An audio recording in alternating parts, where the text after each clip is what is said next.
기억하며 사는 인생들이 되게 하여 주시옵소서.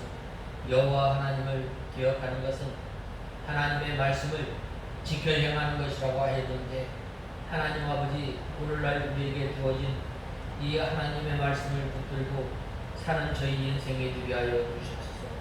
모든 날이 다 하나님의 날이지만 특별히 구별하여 주님 앞에 드리는 이 거룩한 날을 저희들이 기억하여 지키며 주님께서 주시는 안식과 기쁨과 평안을 누리며 사는 저희들이 되게 하시고, 이 날을 통해서 하늘에서 내리는 신령한 양식을 먹으며 저희 영혼이 쉬며 또한 하늘나라를 바꾸는 귀한 날이 되게 하여 주시옵소서.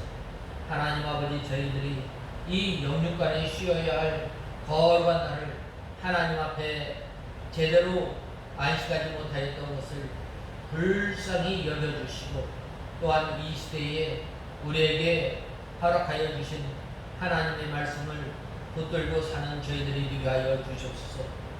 말세의 때는 자기를 사랑하고 돈을 사랑하는 이 시대에 하나님 아버지, 저희들이 하나님의 자녀로서 정결한 삶을 사는 저희들이 되게 하여 주시옵소서. 하나님 아버지, 하나님의 진리가 혼탁해지고 또한 이렇게 세상과 교회가 경계가 없어지는 이때에, 믿는 성도와 세상과 경계가 없어지는 이때에 저희의 삶을 통해서 바른 경계를 세우게 하시고, 또한 저희를 통해서 주님의 마음을 시원케 하는 저희들이 되게 하여 주시옵소서. 하나님 아버지, 저희들이 또한 이렇게 이 고해와 같은 이 삶을 통해서 사람이 빵으로만 사는 것이 아니라 여호와 하나님을 의지하며 여호와 하나님의 입에서 나오는 인생 사는 하나님의 말씀으로 사는 인생임을 알게 하시고, 우리의 연약함을 깨달아서 날마다 하나님을 의지하고 하나님을 바라보며 사는 저희 인생들이 되게 하여 주시옵소서. 그리하여 우리가 종교였던 저희들, 죄인이었던 저희들을, 연약함을 저희들 잊지 않게 하시고 예수 그리스도의 구속의 은혜에 감사 감격하여 사는 저희의 인생이 되게 하여 주시옵소서. 하나님 아버지, 오후 이 시간도 저희들에게 말씀하실 때에 저희들이 하나님의 말씀을 간절히 사모하며 또한 주님 심령으로 주님 앞에 나와서오니 우리 주님 심령을 채우시고 저희들을 주님의 진리 가운데로 인도하여 주시옵소서. 예수님의 이름으로 간절히 기도드리옵나이다. 아멘. 하나님의 말씀은 고린도후서 10장 1절과 2절 보겠습니다. 4절까지 보겠습니다. 4절까지. 고린도후서 10장 1절에서 4절.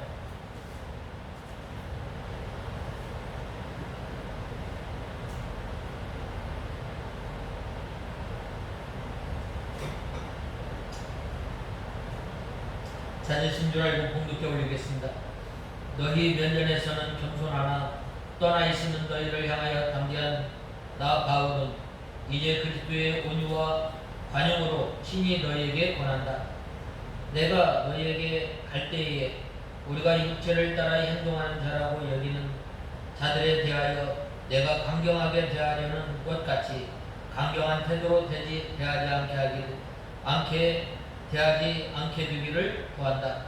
비록 우리가 육체 안에서 행하나 육체를 따라 싸우지 않는다. 우리의 싸우는 무기는 육체에 속한 것이 아니고 하나님으로 말미암아 견고한 성을 무너뜨리는 강력한 무기이다. 우리는 헛된 사상들을 파괴하고 하나님을 아는 지식에 대하여 높아진 것을 모두 파괴하고 모든 생각을 사로잡아 그리스도께 순종하게 한다. 이 9장까지는 이 고린도 교회의 성도들이 전에 이 작정하였던 그 작정 헌금을 촉구하고, 또한 이제 그들이 거짓 선생들의 미혹을 받아서 믿음을 떠나 살았던 것을 이제는 회개하고 돌이킨 것에 초점을 두었다면, 오늘 본 말씀 이 10장에서 13장 10절까지 보면 이 고린도 교회에 잔존하고 있는 거짓 사도들과 사도 바울의 대적자들에 대한 경고에 초점을 맞추고 있기 때문에 어조의 차이가 있습니다. 이 전에는 마치 부모가 어린아이의 잘못을 타이르는 듯한 그러한 어조로 부드럽고 또한 온유하고 또 관용으로 이 고린도 교회 성도들을 대하였다면, 오늘 10장에 보면 이 아주 강경한 어조로 이 남은 거짓 사도들에 대해서 말하고 있습니다. 당시 전체 교회로서의 고린도 교회 성도들은 사도 바울과 화해한 상태에 있었지만, 사도 바울을 대적하는데 앞장서며 고린도 교회에서 지도자적 위치를 확보하기 위해서 스스로 사도라 칭하고 사도 바울의 사도권을 공격하는 이 거짓 사도들을 그대로 방치하고 있었던 것입니다. 그래서 사도 바울은 그들이 고린도 교회를 재차 오염시키고 사도 바울과의 관계를 갈라놓을 수 있는 위험요소라는 것을 알고 있었던 것입니다.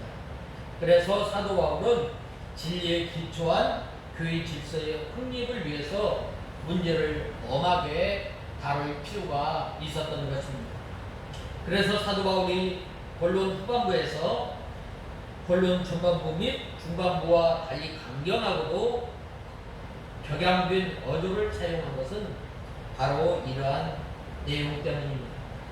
물론 후반부 10장 1절에서 13장 10절의 내용을 압축 제시하자면, 사도 바울이 교회 질서 확립을 위해서 자신의 사도권에 대해서 적극적으로 주장하고 또한 대적자들의 권징을 경고하는 것으로 되어 있습니다. 이러한 내용이 10장 1절에서 13장 10절은 다시 전반부 10장 1절에서 10장 13절과 후반부 12장 14절에서 13장 10절의 두 부분으로 나눌 수 있습니다. 이 중 전반부 10장 1절에서 12장 13절을 대조하면서 거짓 사도들에 대해 공격을 가하는 한편, 사도권을 주장하기 위해 부득이한 자랑을 하는 내용입니다. 이 내용을 가만히 우리가 살펴보면, 먼저 첫 문단인 10장 1절에서 11절의 사도 바울은 자신에 대한 대적자들의 비난을 의식하여서 자신은 육체대로 행하는 자가 아니라는 것을 변호하며, 자기가 싸우는 이 병기는 육체에 속한 것이 아니라 하나님을 대적하여 높아진 모든 것들을 굴복시키는 영적 권세임을 밝히고 있는 것입니다. 또 그리고 자신이 비록 성도들을 대하여 가급적 온유와 관용으로 대하기를 원하지만, 끝내 불복종하는 자들에 대해서는 주님께서 주신 권세, 곧 사도적 권위에 입각해서 징계해야 할 것을 경고하고 있습니다. 다음으로 10장 12절에서 12장 13절까지의 5문단은 사도 바울이 자신과 거짓 사도들을 대조하면서 부득이한 자랑이라고 자랑을 통해서 자신의 사도권을 변호하고 있는 것입니다. 또한 분단별로 좀 더 내용을 구체적으로 살펴보면 10장 12절에서 18절에서는 자화자찬하는 이 거짓 사도들의 문제를 지적하며, 그들과 달리 사도 바울은 복음을 위한 수고와 고난의 근거에서 주 안에서 자랑할 것을 말씀하고 있습니다. 또 11장 1절에서 15절에서는 이 사도 바울은 보다 적극적으로 거짓 사도들의 정체를 폭로하면서 공격하였습니다. 사도 바울은 자신과 거짓 사도들의 역할을 각각 중매쟁이와 유혹자의 역할로 비유하면서 더 나아가 괴율의 역군 그리스도의 사도로 가장하는 자들, 사단의 일꾼, 의의 일꾼으로 가장하는 자들의 용어로 고린도 교회에 침투한 이 거짓 사도들의 정체를 폭로하였던 것입니다. 이어서 11장 16절에서 33절에서는 사도 바울은 복음을 위한 자신의 수고와 자랑을 하였던 것입니다. 거짓 사도들은 자신의 혈통과 그리스도의 일꾼이라는 신분을 내세우며 자랑하면서도 실상 복음을 위해서 어떠한 수고와 고난도 감수하지 않았던 것입니다. 그에 비해 사도 바울은 투옥과 매맞음과 죽음의 위기 등 복음을 위한 극한 육체적 수고와 고난을 감내하였을 뿐만 아니라 그리스도의 교회를 염려하는 영적 고난을 날마다 겪어 나갔던 것입니다. 이에 12장 1절에서 10절에 사도 바울은 삼춘천에까지 올라간 자신의 신비적 체험을 자랑하였습니다. 그러나 이 역시 거짓 사도들보다 영적인 면에서도 탁월함을 입증하기 위한 부득불한 자랑이었던 겁니다. 마지막으로 12장 11절에서 13절에 사도 바울은 이상의 부득이한 자랑을 끝내며 자신의 사도권을 최종적으로 변호하고 있는 것입니다. 그러므로 우리가 사도 바울이 이 싸우는 것, 칼과 또한 육체의 싸움이 아니라 하나님의 말씀으로 받아가진 검을 통해서 믿음의 선한 싸움을 어떻게 싸우는가 우리가 살펴보고 날마다 우리가 믿음의 선한 싸움을 싸우는 저와 여러분이 되어야 합니다. 먼저 1절에서 2절에 보면 그리스도의 온유와 관용으로 너희를 권하고 라고 했습니다. 이 담대한 태도로 대하지 않게 하기를 구하노라 라고 말씀하고 있습니다. 1절에 너희 면전에서 겸손하나 떠나 있으면 너희를 향하여 담대한 나 바울은 이제 그리스도의 온유와 관용으로 너희에게 권한다.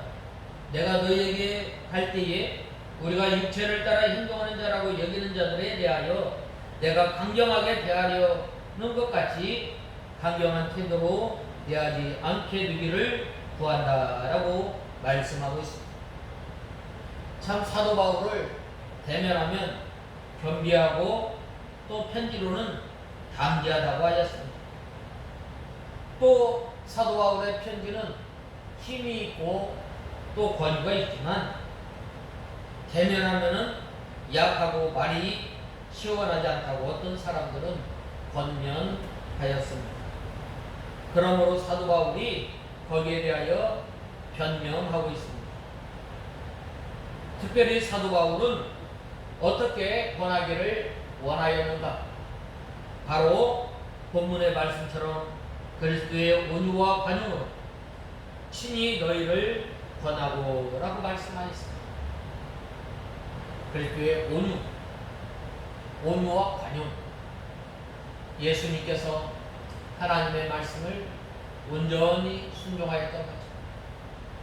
그리고 모든 사람들을 용서하시고 정죄하지 않았던 것처럼 예수님의 마음으로 고린도 교회의 성도들에게 권하였음을 말씀하고 있습니다. 그러나 너희가 돌아오지 않는다면 강하게 내가 너희를 담대한 태도로 대할 것을 말씀하고 있습니다. 그러게 하지 않기 위해서 뭐라고 말씀하셨어요? 오늘 본 말씀 2절에 보면 너희를 향하여 담대한 나 바울은 그리스도의 은혜 온유와 관용으로 친히 너희에게 권한다라고 말씀하고 있습니다. 이렇게 사도 바울을 비방하는 사람들의 말처럼 사도 바울이 그렇게 강경하지 않다는 말이에요. 사도 바울이 온유와 관용하는 마음으로 친히 권하였던 것을 보게 됩니다. 이 사도 바울이 전에 이 고린도 교회 성도들에게 어떤 마음을 가지고 편지를 썼어요? 이 눈물의 편지를 썼어요. 사도 바울이 이 고린도 교회 성도들을 얼마나 사랑하고 얼마나 아꼈는지 1년 반 동안 이 고린도 교회를 개척하고 또한 그들을 얼마나 보살폈는지 잘 알 수가 있습니다. 그런데 사도 바울이 전도 여행으로 인하여서 고린도 교회를 사면하고 전도 여행을 떠나고 났을 때에 그 교회에 큰 어려움이 온 것은 바로 사도 바울의 가르친 그 진리대로 믿음 생활하지 않고 이 거짓 사도들의 이 교훈을 따라서 살아가므로 이 믿음 생활함으로 말미암아 사도 바울에게서 멀리 떨어지고 또 사도 바울이 가르친 그 진리에서 떠나게 되었을 때에 사도 바울이 얼마나 가슴이 아팠는지 모릅니다. 그런데 이제 그 많은 사람들이 이 사도 바울의 눈물의 편지를 보고 읽고 돌아왔지만 아직도 그 중에는 돌아오지 않은 사람들이 있었던 거예요. 그러한 사람들을 향해서 내가 너희에게 그리스도의 마음으로 너희에게 타이를 때에 돌아오라는 강한 어조로 하기 전에 돌아오라는 말씀입니다. 사도 바울이 자기를 비방하는 사람들을 향해서 직접 공격하지 아니하고 또한 자기가 온유와 관용으로 친히 권하는 사실만을 이 고린도 교회 성도들에게 알려주었던 거예요. 바로 가르쳐 준 거예요. 어떤 사람들이 사도 바울은 육체대로 향한다고 비난하였습니다. 그들은 사도 바울이 육체에 속하여 자기 중심이요 또 육체 우상을 따라 행하는 사람이라고 비방하였습니다. 그러나 사도 바울은 그러한 사람들의 거짓 비방에 굴하지 않고 더욱 담대하게 사도 바울이 고린도 교회 성도들을 대면할 때에도 어떻게 대하였어요? 사랑과 온유와 관용으로 대합니다. 이 사도 바울은 예수님의 사랑을 참 많이 받은 사람만이 바로 예수 그리스도의 사랑을 통해서 그 사람을 통해서 나타나게 되는 거예요.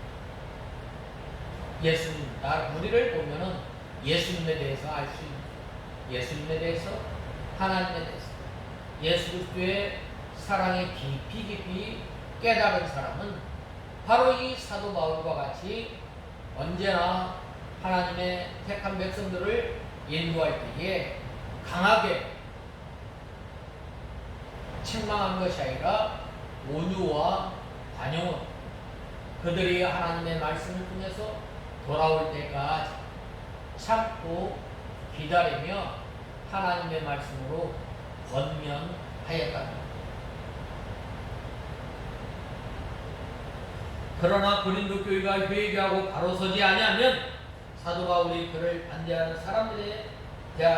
사람들에게 대하는 것처럼 담대하게 책망할 것입니다. 그래서 사도 바울이 본문의 말씀처럼 뭐라고 말씀하셨어요? 내가 너희에게 갈 때에 사랑과 온유한 마음을 가지고 나가랴, 매를 가지고 나가랴라고 말씀하고 있습니다. 고린도 교회 성도들이 회개하지 않을 때에 하나님의 말씀을 통해서 사도 바울이 가서 매를 때 징계를 하는 거예요. 권징을 하는 거예요. 그들이 속히 회개하고 바로 설 때에 사랑과 온유한 마음으로 그들을 다스릴 것입니다. 그러므로 이 사도 바울이 이 하나님의 백성들을 얼마나 사랑하였는지 잘 알 수가 있습니다. 이렇게 볼 때에 전반부와 후반부는 사도적 변호의 어감은 다르지만 실제로는 동일한 주제를 가지고 있다고 볼 수 있습니다. 그렇다면 왜 사도 바울이 이 전반부에 이어 또다시 자신의 사도권을 강하게 주장했어요? 그것은 고린도 교회 성도들 가운데는 여전히 이 거짓 사도들에게 미혹되어서 사도 바울의 사도권을 의미하고 또 불신하는 자들이 의심하고 불신하는 사람들이 남아있었기 때문입니다.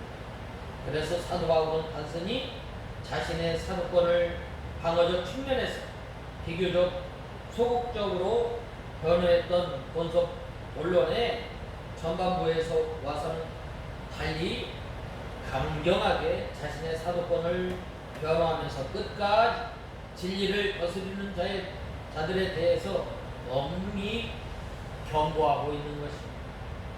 이러한 맥락에서 이 본문은 물론 후반부가 계시하는 부분으로 사도 바울의 이 자신의 사도권이 하나님의 강력의 기인함을 밝히고 사도 바울은 자신을 향한 대적들의 비난에 대해서 일일이 반박하며 사도적 권위의 입각에서 그들을 권징할 것을 강력하게 표명한 사실을 말씀하고 있는 것입니다. 특별히 본 말씀 1절에 보면 너희를 대하여 대면하면 겸비하고 떠나 있으면 담대한 바울은 이제 그리스도의 온유와 관용으로 친히 너희를 권하고라고 하였습니다. 당시 사도 바울은 고린도 교회의 대적자들로부터 비겁하고 또 비천하고 떠나 있으면 용맹한 사람이라는 비난을 받고 있었던 것입니다. 그들은 사도 바울은 신실하지도 않고 종이 호랑이와 같은 사람이라고 혹평하였던 것. 여기에 사도 바울은 더욱 마음을 아프게 했던 것은 바로 대적자들과 함께 동조하는 이러한 성도들이었던 것입니다. 이것은 사도 바울에게 견디기 어려운 고통을 가져다 주는 것이었습니다. 우리가 한번 생각해 보면 사도 바울이 이 고린도 교회를 얼마나 사랑했는가 한번 생각해 볼 수 있습니다. 그들을 얼마나 사랑했으니 해산하는 고통을 가지고 이 고린도 교회의 성도들을 양육했던 거예요. 길러나갔던 거예요.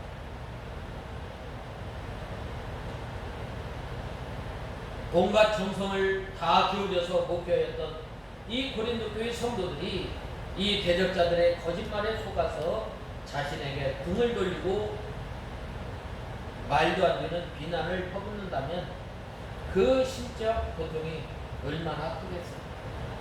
그것은 마치 아버지가 자식으로부터 비난을 겪는 바로 그 고통과 동일한 것.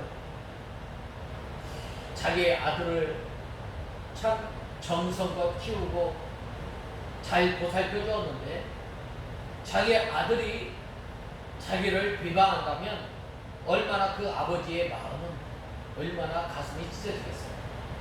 이 사도 바울이 이러한 심정을 가지고 이 고린도 교회 성도들에게 온유와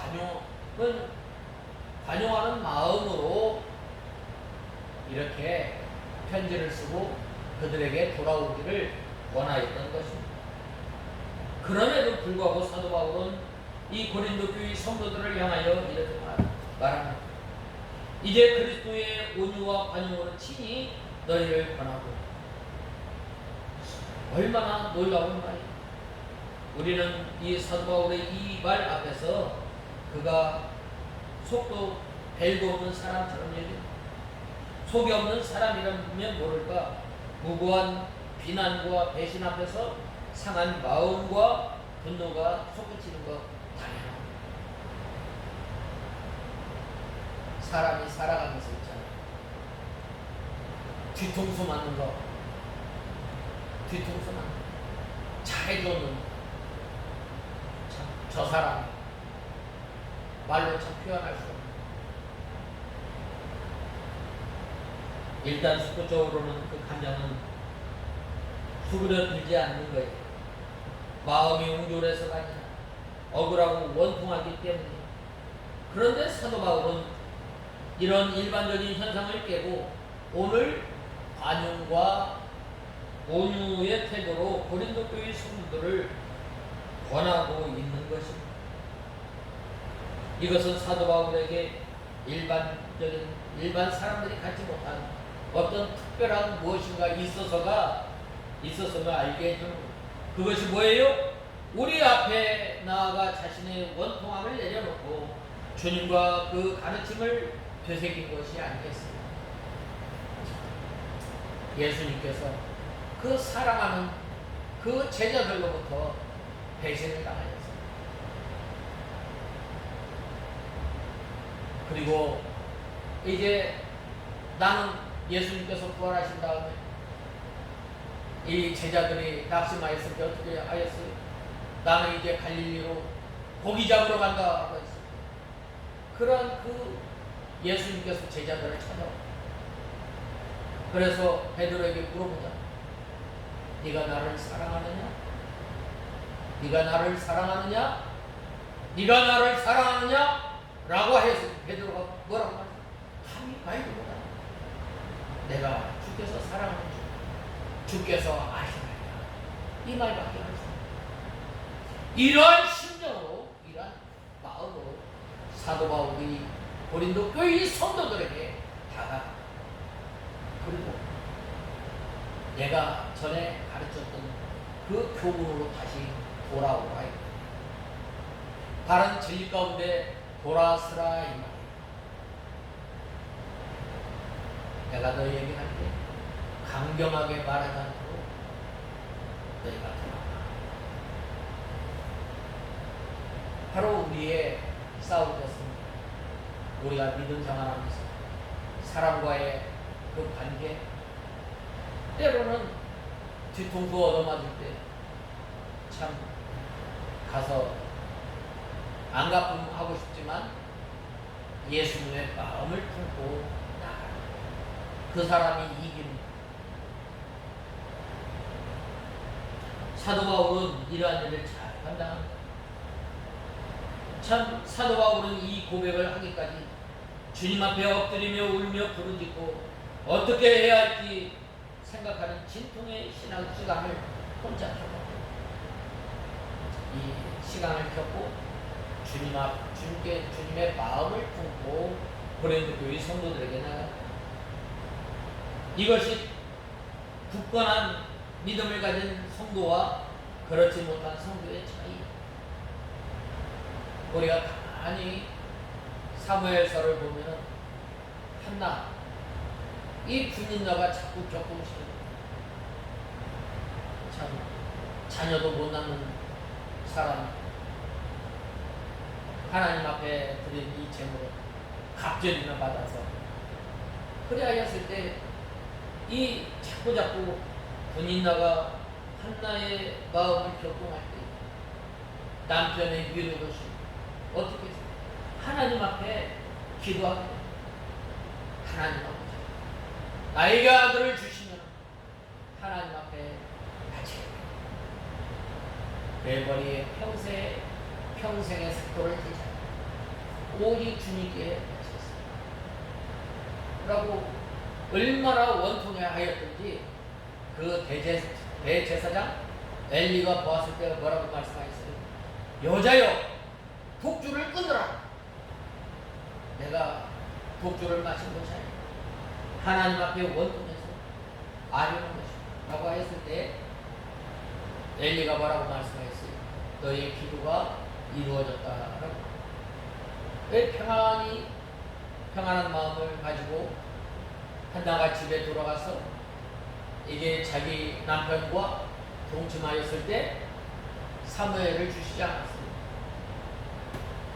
그리고 또 이 약속대로 사무엘을 바쳤을 때에 7 자녀를 주시지 않았어요. 우리가 무슨 일을 당하든지 감정 혈기로 하지 않고 어떻게 해요? 하나님 앞에 엎드리는 저와 여러분들, 이러한 사람이 바로 믿음의 싸움에서 승리하게 됩니다. 우리가 싸우는 무기는, 세상의 무기는 뭐예요? 총과 칼이에요. 강력한 무기가 있으면 세상 전쟁에서는 승리합니다. 그러나 믿는 사람은 우리가 혈기와 칼과 무기로 싸우는 것이 예수 그리스도로부터 받은 복음의 말씀을 가지고 우리가 믿음 생활하는, 우리가 이 세상에 살아가면서 참 이러한 일들이 많이 겪잖아. 우리를 격동시킬 때 어떻게 우리는 주님 앞에 엎드리는 저와 여러분이 되어야 합니다. 태평한 때에는 이 둘 사이에는 별반 차이가 없어요. 믿음이 있는 사람이나 믿음이 없는 사람, 평안할 때는 좋아요. 그러나 거친 풍랑에 불고 극한 시험이 왔을 때 어떻게 돼요? 믿음이 있는 사람은 하나님 앞에 엎드리게 돼요. 하나님 앞에 엎드리고 또 하나님 앞에 나가게 돼요. 저 고난이 닥쳤을 때, 고난을 겪어봐야 사람의 마음 저 밑바닥에 무엇이 있는지를 알게 됩니다. 그때도 주님을 찾아가 주님께 부르짖는다면 그는 참으로 대단한 사람. 그때도 주님의 말씀을 붙잡으려고 한다면 그는 진정한 주님께 합당한 사람. 믿음의 선배들의 모습이 어땠어요? 바로 이러한 모습이었어요. 다윗이 어려웠을 때, 또한 다윗이 전쟁에 나갔을 때에, 다윗이 무슨 일을 할 때마다 하나님 앞에 물어. 사울과 다윗의 차이점이, 다윗은 늘 하나님 앞에 물어보고, 사울은 물어보지 않았어요. 그 결과는 어떻게 됐어요? 사울은 점점점 망해가고 다윗은 점점점 흥해졌던 결과를 낳게 된 거예요. 다윗이 어려움을 당한 아비멜렉 앞에서 이 어려움을 당했을 때 아기스 왕 앞에서 미친 채 하다가 쫓겨날 때 이 어떻게 하였느냐면 시편 33편 6절에 이 곤고한 자가 부르짖음에 여호와께서 들으시고 그 모든 환난에서 구원하셨도다라고 말씀하셨습니다. 느헤미야는 성벽을 또 예루살렘 성을 건축하였을 때 이 산발랏과 도비아가 비난을 하였을 때 하나님 앞에 기도하였습니다. 또한 히스기야 임금은 이 아수르 군대 18만 5천 명이 쳐들어왔을 때 하나님 앞에 기도합니다. 또 병이 들어서 죽게 되었을 때에 그는 벽을 향하여 하나님 앞에 눈물로 기도합니다. 우리가 이 믿음의 선한 싸움, 우리가 믿음의 싸움을 하려면 어떻게 돼요? 우리가 하나님께 받은 그 무기는 강철과 또한 우리 가본 순수가 아닙니다. 우리는 평화의 복음, 구원의 투구를 쓰고 믿음의 선한 싸움을 싸우는 저와 여러분이 되어요. 이것이 무기가 될 때 이 강력한 진을 파하는 능력이 있다고 말씀하고 있습니다. 바로 이러한 사람들을 통해서 하나님께서 복음의 역사, 생명의 역사, 구원의 역사를 밝히 행하십니다.